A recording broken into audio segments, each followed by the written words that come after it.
It's Pumpkin Pete. You know, from the cereal. What did you do? Send it a box top for a prize? Yeah, 50. Well, at least Pumpkin Pete isn't connected to any traumatic... Oh, right. Welcome, my friends, to the disappointment that is RWBY Volume 4.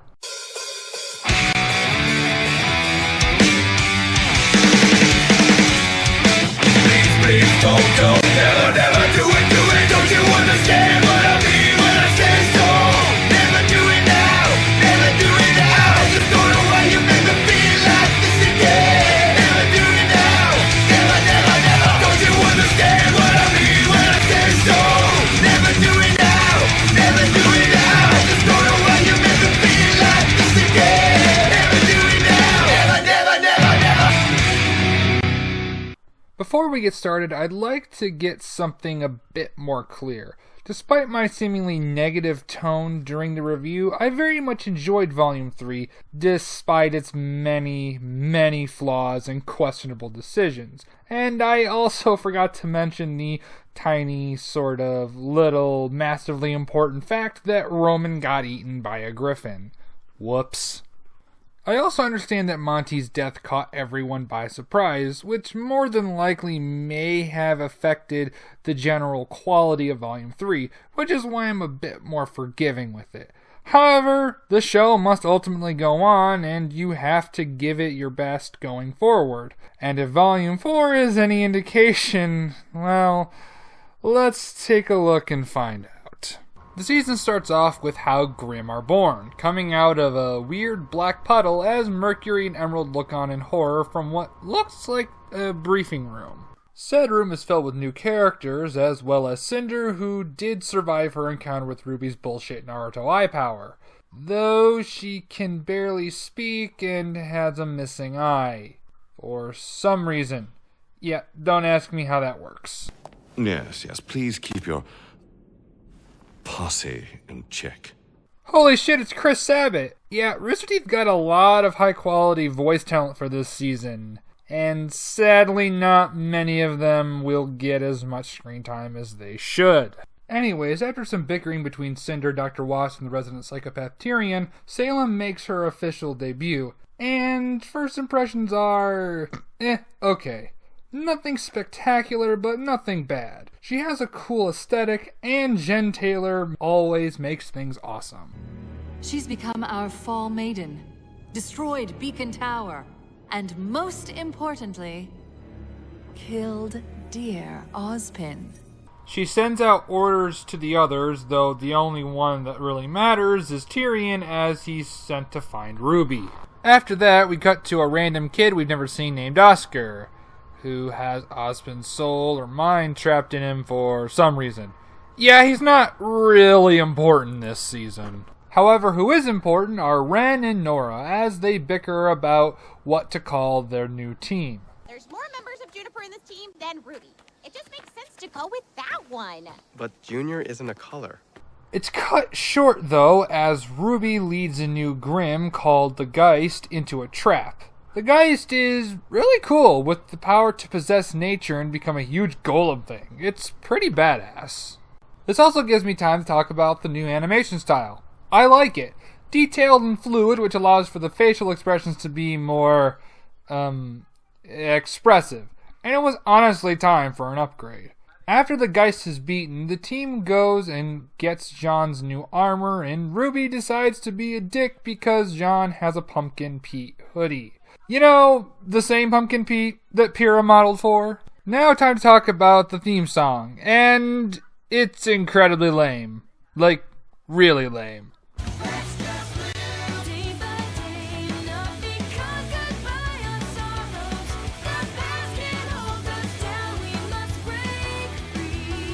I mean, really? That's it? How is it the most intense theme song is from the tamest season? Then again, the opening animation eventually makes this show an anime. I mean, just look at it. We catch up with Weiss back at her mansion and get a hint at her family and life from her little shit stain of a brother. What do you want? I heard Father shouting with someone in his study earlier. Mother? No, she's already drinking in the garden. Enough of that, though. We have Pyrrha dreams!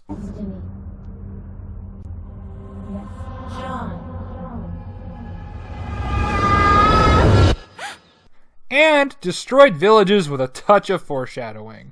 Then we cut back to Weiss watching her dad and Ironwood argue. Behold, Volume 4's biggest problem, the lack of any real focus. It may not be all that apparent here, but give it time. All that really happens here is that Jacques arranges a charity event that Weiss will sing at. Cut back to Ranger as RWBY is woken up and follows the sound of Pyrrha's voice and finds Jean practicing with old training videos of Pyrrha. It's a very good scene and a great example of visual storytelling. Don't get used to it though, because it's the only time you're going to see anything like this from Jean this season. You would think that it would be some kind of major plot point or a little character thing this season, but nope, we get this and nothing afterwards. It's yet again a side effect of this season's lack of any real kind of focus, but we'll talk about that more at the end. We then catch up with Blake, who is on her way to Menagerie, and then very quickly we go to Yang sitting on her ass in a bubbling pot of depression, as Tai Yang comes home with groceries and a gift.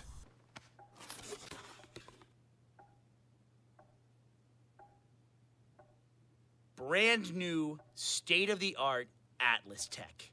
However, she isn't really into the awesome robot arm, though that's understandable considering her current condition. After seeing Yang get triggered, we cut back to Blake on the ship as she spots a cloaked figure. However, she has little time to think about it as the ship is then attacked by a giant sea dragon Grim.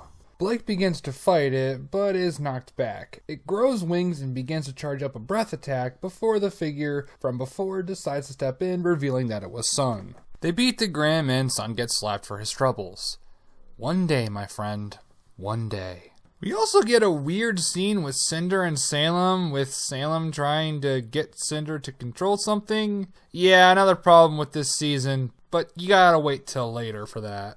The next episode deals with Yang's PTSD, except not really, because it's never brought up in any relevant way again. The good news, however, is that Oobleck and Port are alive. Halla freaking Luya. These guys are fucking amazing. Seriously though, why didn't we get some kind of flashback to them kicking Grim ass? Why did we just leave them there in Volume 3? Who cares? They're alive and that's what matters. Enough of that crap, however. Let's get caught up with the real star of this show, Crow. He's been following Team Ranger around while keeping them safe and making the ladies wet. We also get to see Raven and Crow interact. It's a pretty entertaining scene, all things considered. I saved her. Once, because that was your rule, right? Real Mom of the Year material, sis. Blake and Sun finally arrive on Menagerie, and we get a little bit of backstory on the place. What? You guys have that much more space? Why waste it? A little desert never hurt anyone. It's not like the desert in Vacuo, son. The wildlife here is more dangerous than most other regions. So they gave us a terrible island in the corner of Remnant to try and shut us up. That's a pretty good summary, yeah. You know, why are Faunus discriminated against? Just because they're different? So basically the most transparent form of discrimination. You know, come to think of it, we are never really shown Faunus being discriminated against. I mean, we're told they are, and yeah, we do see Velvet get picked on by Cardin and his team of racist fucktards, but the other characters clearly show a disdain for it, and we never really see anything like it again. Hell, Faunus can even own fucking businesses as seen in the beginning of Volume 2, or at the very least, hold a managerial status in a business. So what rights don't they have? The only thing I can really come up with is the fact that Faunus may not have equal pay, but even then, that may just be a Schnee Dust Company thing. To get back on track, we find out that Blake is the daughter of the president of Menagerie. The Kingdom of Vale wasn't perfect, but it certainly didn't deserve what happened. We were both so worried. Please, I knew she'd be fine. And her parents are voiced by Kent Williams and Tara Platt. Neat. Two Fox Faunus, yeah, I don't really remember their names, arrive at the mansion as Kali and Jira get the lowdown of what happened down at Beacon. Oh, and one of the Fox Faunus twins is voiced by Mike McFarland, who we don't see again in the rest of the season. Team Ranger comes across an abandoned town, and Ren decides to dump a shit ton of exposition on us. You might think of it as Anima's Mountain Glen, had it never been completed. Years ago, the richest members of Mistral were unhappy with how the kingdom was being run. Frustrated with the council, they pooled their resources together to build their own city, with their own laws. They hoped that one day, it could maybe even become its own kingdom. Before cutting to Weiss singing in a concert hall. You know, in all honesty, I actually forgot that Weiss was even in this season. And it's not like this scene of events has any relevance other than Jacques is an asshole who will drive Weiss to run away. Ranger is then confronted by Tyrion and the team engages him. It goes about as well as you'd expect.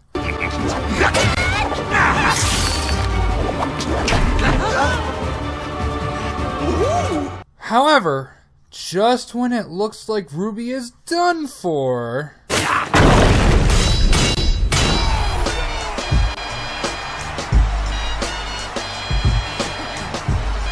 The following fight is fucking amazing. Seriously, it's easily the best part of this season with some of the best choreography the show has to offer. RWBY eventually gets involved, and Crow has to save her from some falling debris, resulting in Crow getting grazed by Tyrion's scorpion tail. But RWBY gets him back. The next episode is one massive exposition dump on the creation of this world.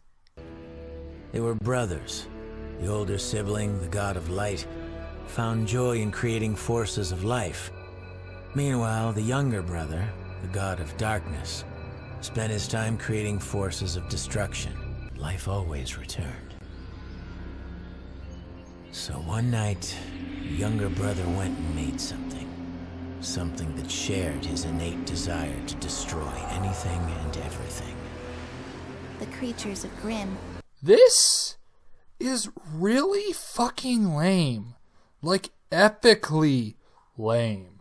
I mean, really? Really? You couldn't have thought of something a bit more imaginative than this? Oh yeah, two brothers fucking hate each other, and then one created Grimm, and then they realized, oh no, he got kind of fucked up, let's create humanity and all this dumb shit. I mean, really? See, the four gifts to mankind, knowledge, creation, destruction, and choice, aren't just metaphorical. Each of them exists in a physical form, left behind by the gods before they abandon Remnant. Oh, yeah, why not? Magical MacGuffins that give you great power. I mean, come on, we're already getting unoriginal and lame with the backstory of Remnant. Might as well add more to this pile of dumbassery. And now comes something that really irks me. More than this dumbass fucking bullshit about magic MacGuffins. Crow's semblance. Apparently, he literally brings bad luck to people. You know, luck, a fucking abstract concept.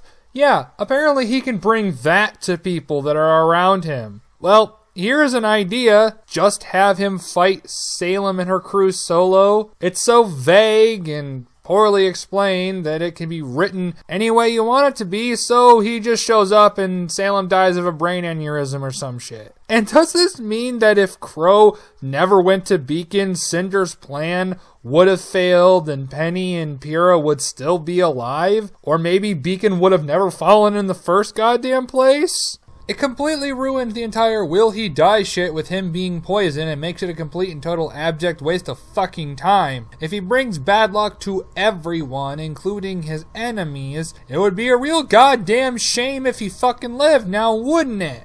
Back at Menagerie, Blake is physically abusing Sun when they spot a White Fang spy and chase after her. After like 3 or 4 episodes, we finally get to catch up with Yang and Tai. What, you forgot they were in this? I mean, how could you? They are so integral to this season's overarching themes and plot. And by that, I mean they are completely and utterly fucking irrelevant. However, to be fair, it is a good scene with Tai giving some pretty helpful advice and Yang seemingly slowly getting back to her normal self. Hell, we even get to hear a little bit more about Raven and Tai's relationship. It's a really good scene. Such a shame we have to cut to Weiss showing she's somehow, some way, managed to get better or master summoning without anyone hearing or investigating, or the fact that her weapon wasn't taken. Yeah, I guess Jacques is just this irredeemably retarded then. Blake and Sun catch up with the White Fang spy, who is someone from Blake's past. 'Cause why the fuck not? Anyway, Sun is injured and she gets away, but they do manage to retrieve her scroll. Meanwhile, Ranger decides to split the party. Look guys, do you want to get bum rushed by beholders? Because this is how you get bum rushed by beholders. The next episode we get Ren and Nora's backstory. Apparently Ren had a bit of a British accent when he was a kid. Can we take it home and plant it in the garden? It's an alright episode. We get to see what Ren's semblance is. Apparently he can make himself and other people really fucking chill and invisible to Grimm. Or something. Why he didn't use this before, we'll never know, but fuck it, whatever, fine, we're learning it now. And if I'm being honest, we really should have gotten this episode earlier in the season, rather than 10 episodes in. Anyway, it ends when the nightmare we've been building up to for several episodes heads towards Ruby, Jean, and Crow. This next episode is a perfect microcosm of all that is wrong with this season. It begins with the show reminding us that the villains do indeed still exist. Yeah, remember Salem? Fuck, yeah, she's in this. The main bad guy. I kinda forgot. And of course, Tyrion is the only one that's really doing anything interesting, and even then, it's nothing really all that special. Any and all development for Yang is done off screen because why the fuck would we want to see that? Everything involving Weiss is mostly a waste of time, aside from maybe a few things here or there, though you could honestly cut both Weiss and Yang from this, and nothing would be lost. Blake, being an insufferable emo, flushing any and all character development down the toilet, though Sun's little speech helps things and Kali falling through the door is always funny to see, not to mention that both plot and character progression happens. And of course, the most interesting things happening in this season involve Team Ranger as they confront your nightmares for the next week. And finally, that brings us to the season finale, No Safe Haven. Ranger begins fighting the Nightmaregram, and I have to say, aside from its very terrifying look, this isn't what I'd call an impressive final boss. And I'm not sure why I should think they can't beat it when they relatively easily beat the more impressive Geistgrim in the first fucking episode. However, I will admit that the emotional connection that it has to Ren makes up for that, at least a little bit. And how Ren kills it is pretty epic.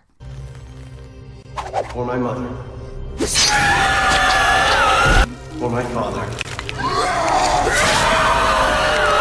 For all those that you've slain. For myself.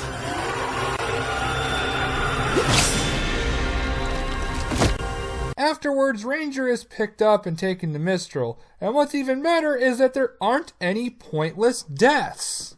However, Salem is one step ahead. Why, thank you, Professor. Salem always did say you were quite hospitable. RWBY Volume 4 is a major letdown. The pacing is almost non-existent, with scenes seemingly cut together with no real transition. And as I mentioned earlier, Weiss could be cut entirely and nothing of worth would really be lost. Yang too could be cut, sadly, and her story had a lot of potential to be great, which is the most disappointing. While the stuff with Oscar isn't pointless as it will be needed for future seasons, it feels like filler, all things considered, hence why I didn't mention most of his scenes aside from the first one. As I mentioned before, Tyrion is the only villain that really does anything. Granted, the villains had a huge role last season, so it's not much of a con, but you'd think that the show would want to show off its new sexy villain a little. Have her do something. Not much, but give us a little more reason to fear her. And for a season about world building, it sure didn't do a very good job. We don't really get to see any of Atlas or Patch, we barely get to see any of Salem's Palace, nor do we see much of Menagerie. The most we get is a few abandoned villages and the exposition given by Crow. And of course, the complete lack of focus, which is the reason why the pacing is so fucked. Honestly, Rager and Blake should have been the focus of this season and saved Yang and Weiss for next season. It would also help with certain plot points like Jean getting over Pyrrha's death and Ren's backstory. At the end of the day, RWBY Volume 4 is easily the weakest of the show so far. While not bad, it certainly didn't deliver. Let's hope that Volume 5 manages to do a better job.